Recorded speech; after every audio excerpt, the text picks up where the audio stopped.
Assalamualaikum warahmatullahi wabarakatuh. Ananda, siswa dan siswi kelas 10 SMK Harapan Bangsa. Semoga semuanya dalam keadaan sehat. Hari ini kita akan sama-sama mempelajari materi fisika di bab kedua. Karena bab satunya alhamdulillah sudah kita selesaikan. Di sini, bab kedua ini berjudul tentang memahami konsep usaha dan energi dalam kehidupan sehari-hari. Di sini nanti akan ada beberapa materi, di dalamnya beberapa poin-poin. Jangan lupa sebelum Ananda menonton atau menyaksikan, menyimak, mempelajari video ini, berdoa terlebih dahulu ya. Berdoa, memohon kepahaman kepada Allah. Mudah-mudahan Ananda bisa paham. Dan kalau misalkan nantinya belum paham, boleh diulang kembali menonton videonya. Sambil boleh juga dilihat di buku catatannya bagian mana yang nanti tidak paham ya. Baik, kita mulai saja di bab 2 materi fisika kelas 10. Yang pertama, perlu Ananda ketahui ada berapa sih materi yang akan dipelajari di bab 2 ini. Yang pertama adalah ada materi tentang energi ya. Lalu ada materi tentang usaha, ada materi tentang pesawat sederhana, daya dan efisiensi, hukum kekekalan energi. Ini ada beberapa poin, 5 poin yang insya Allah akan kita pelajari di bab 2 ini. Akan tetapi pada pertemuan kali ini kita hanya akan membahas mengenai energi. Energi apa saja, apa itu energi, rumus energi apa saja yang akan kita bahas, contoh soal, beserta nanti ada latihan soalnya. Baik, kita mulai ya. Yang pertama, ada energi. Baik, Ananda kalau mendengar kalimat energi, pastinya sudah tidak asing. Energi banyak sekali ya, bisa dianalogikan dengan apa. Nah, di sini kita akan membahas apa sih energi? Ya, sebenarnya energi itu apa gitu ya. Yang pertama, energi itu merupakan kemampuan untuk melakukan usaha. Jelas ya, kita bisa melakukan usaha karena adanya energi. Energi juga tidak dapat diciptakan ataupun dimusnahkan, namun bisa berubah bentuk dari satu energi ke bentuk energi lain. Nah, nanti akan kita sambung di macam-macam energi, ada perubahan bentuknya. Nah, selanjutnya pokoknya itu ada 2 yang akan kita bahas. Yang pertama adalah energi potensial, dan yang kedua nanti ada energi kinetik. Yang pertama ada energi potensial, yaitu energi yang tersimpan dalam suatu benda sehingga benda tersebut memiliki kemampuan untuk melakukan usaha. Nah, itu pengertian dari energi potensial. Adapun rumusnya ya dicantumkan dalam energi potensial gravitasi. Ini rumusnya umum sekali ya. Insya Allah mudah dipahami, yaitu EP sama dengan M dikali G dikali H. EP itu apa? EP itu energi potensial ya. Lebih mudah diingat, oh iya EP itu energi potensial. Ini rumusnya. Nah, selanjutnya mari kita lihat keterangan dari rumusnya. Nah, keterangan di rumus ini Ananda perlu sekali untuk mengingat dan bahkan menghafal. Karena ini akan sangat bermanfaat ketika kita mengerjakan soal. Kalau kita sudah tahu soal yang ditanyakan adalah energi potensial, maka otomatis Ananda harus mengingat rumus energi potensial yang mana gitu ya.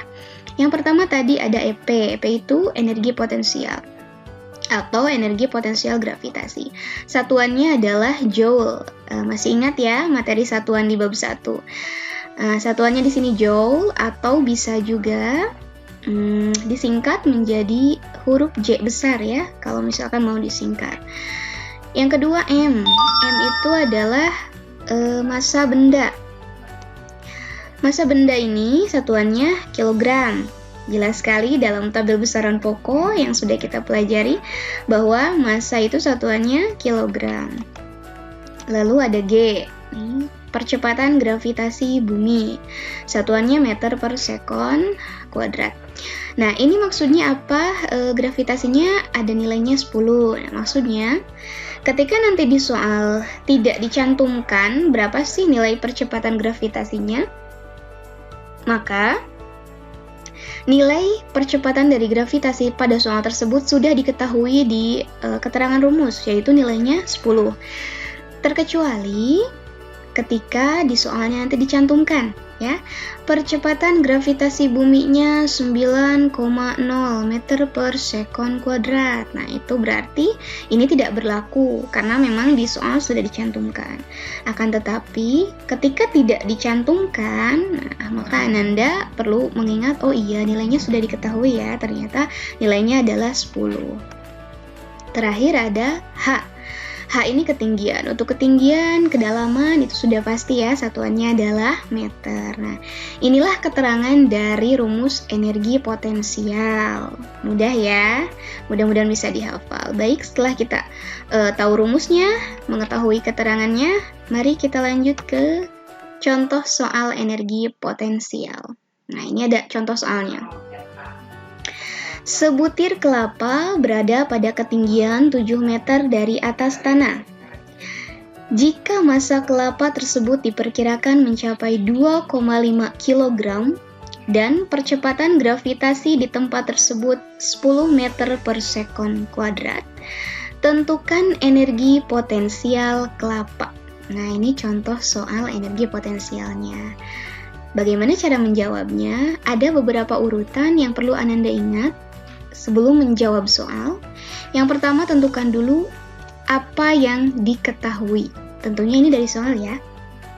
Apa sih yang diketahui dari soal ini? Nah, yang pertama, di sini ada H sama dengan 7 meter. Dari mana H 7 meter? Dari sini. Berada pada ketinggian 7 meter. Ketinggian itu lambangnya tadi H, 7 meter. Selanjutnya, massanya diperkirakan mencapai 2,5 kg. Masukkan. Dan di sini ternyata dicantumkan percepatan gravitasinya adalah 10, sama dengan di soal tadi ya, di rumus tadi di awal, di soalnya pun sama, ternyata nilainya adalah 10, berarti kita cantumkan 10. Nah, di sini. Selanjutnya kita teliti dulu nih, satuannya sudah sesuai belum ya? Dengan rumus yang tadi di awal. H itu satuannya meter, sesuai. Massa satuannya kilogram, sesuai. Gravitasi juga sudah sesuai. Oh, berarti sudah sesuai. Jadi yang diketahuinya adalah poin-poin yang itu. Yang selanjutnya yang kedua, apa yang ditanyakan? Jelas ya, tentukan energi potensial. Berarti yang ditanyanya adalah energi potensial atau EP. Oke. Nah, baru Ananda bisa menjawab. Langsung dijawab ya. EP mempunyai rumus M dikali G dikali H. Di mana nilai massa itu dari sini dipindahkan 2,5, gravitasinya 10, dan ketinggiannya adalah 7. Nah, selanjutnya dikalikan saja, 2,5 kali 10 hasilnya 25, dikali 7 hasilnya 175, satuannya adalah joule. Gitu ya. Mudah kan? Jadi, dalam mengerjakan soal energi potensial itu, yang paling penting adalah Ananda harus teliti apa sih yang diketahui, apa ya yang ditanyakan. Nah, baru Ananda bisa menjawab. Oke. Itu tentang energi potensial. Ada satu energi lagi yang akan kita bahas pada pertemuan ini. Nah, yaitu energi kinetik. Ya, dari tadi energi potensial, sekarang energi kinetik. Energi ini disebut juga energi gerak, berasal dari kata Yunani kinetos, artinya gerak, yaitu energi yang dimiliki benda karena geraknya. Apa ya rumusnya? Kita perhatikan. Ini adalah rumus dari energi kinetik. EK, seperti biasa ya, EK merupakan singkatan dari energi kinetik sama dengan 1/2 atau setengah, ini dari rumusnya, dikali M, dikali V kuadrat. Nah, ini dia keterangannya. EK adalah energi kinetik, satuannya sama, joule, boleh disingkat J besar, lalu M-nya massa, dan ini V-nya adalah kecepatan. Perlu diingat bahwa V di sini itu H kuadrat ya, jadi ketika ada bilangan dari kecepatan nanti berarti harus dikuadratkan dalam pengerjaan soalnya. Baik, kita lanjut ke contoh soal energi kinetik. Sebuah motor melaju dengan kecepatan 10 meter per sekon. Tentukan energi kinetik motor tersebut jika massa motor adalah 100 kg.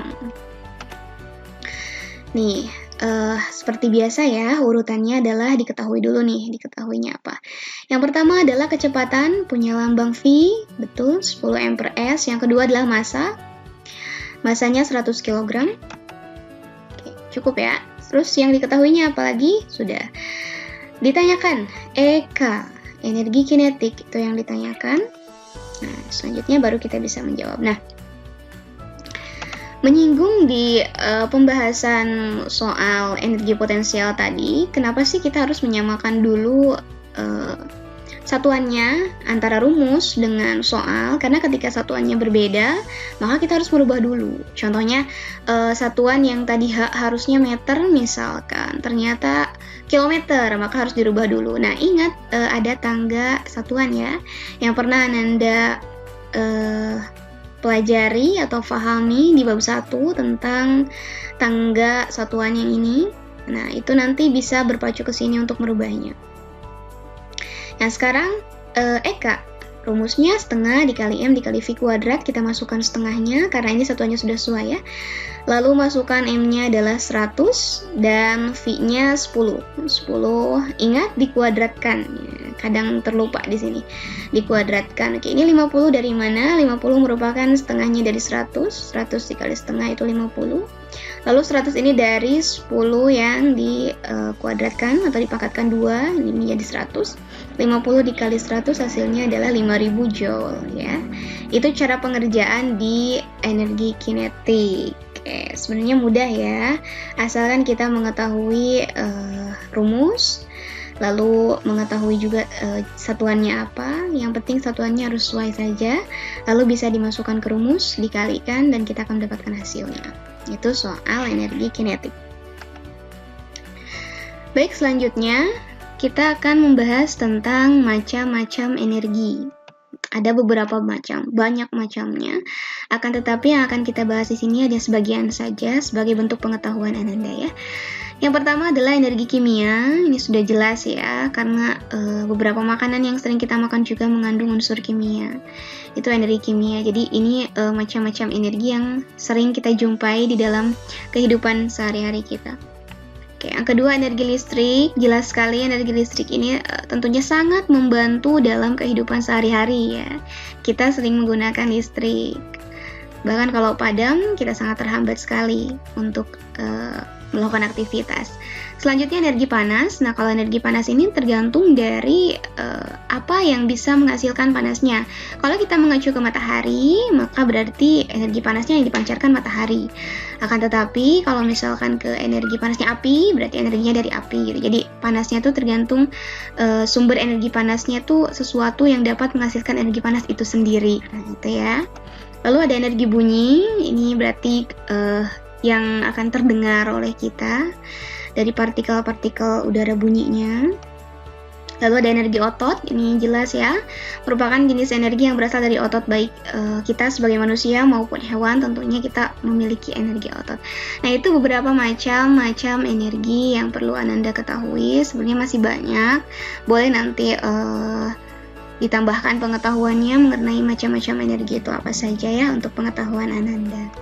Nah, selanjutnya ada latihan soal di sini ya, ada 2 soal saja.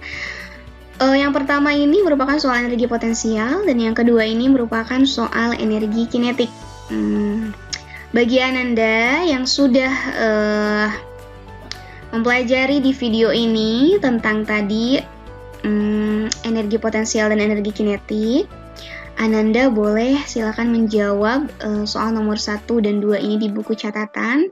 Lalu nanti hasil jawabannya boleh Ananda foto lalu dikirimkan di Google Classroom ya, di menu tugas ya, jangan di menu forum. Nanti akan langsung diperiksa. Jadi setelah menonton video ini, Ananda boleh langsung mengerjakan. Kalau misalkan belum paham, Ananda boleh mengulang kembali tadi pembahasannya seperti apa. Insya Allah Ananda bisa mengerjakan ya, tetap semangat. Oke, selanjutnya ada beberapa tips yang akan disampaikan mengenai menjawab soal. Yang pertama adalah sebelum ke jawaban, seperti biasa ada beberapa yang harus Ananda cari dulu. Yang pertama adalah apa sih yang diketahui dari soal tersebut. Yang kedua, apa yang ditanyakan, karena nanti mengacu jawabannya ke sana gitu kan. Lalu yang ketiga, baru Ananda bisa menjawab. Selanjutnya, perhatikan satuan dari masing-masing bilangan yang sudah diketahui. Apakah sudah sesuai dengan rumus ataukah belum? Jika belum, maka silahkan Ananda rubah dulu sesuai dengan tangga satuan kilometer sampai milimeter ya, yang 7 tadi, yang 7 tangga tadi. Lalu selanjutnya, jika ada nilai yang tidak tercantum pada soal, silakan dicek kembali rumus dari soalnya, karena bisa saja si nilai itu memang sudah tercantum pada keterangan rumus yang tadi, seperti percepatan gravitasi yang sudah ada nilainya tadi 10 ya. Nah, alhamdulillah pemaparan materi bab 2 tentang energi sudah Ananda simak semua. Mudah-mudahan bisa difahami, mudah-mudahan bisa mengerjakan soalnya. Tetap semangat ya, tetap jaga kesehatan. Terima kasih sudah menyaksikan video ini. Sampai bertemu di pemaparan materi selanjutnya tentang usaha di materi fisika bab 2. Wassalamualaikum warahmatullahi wabarakatuh.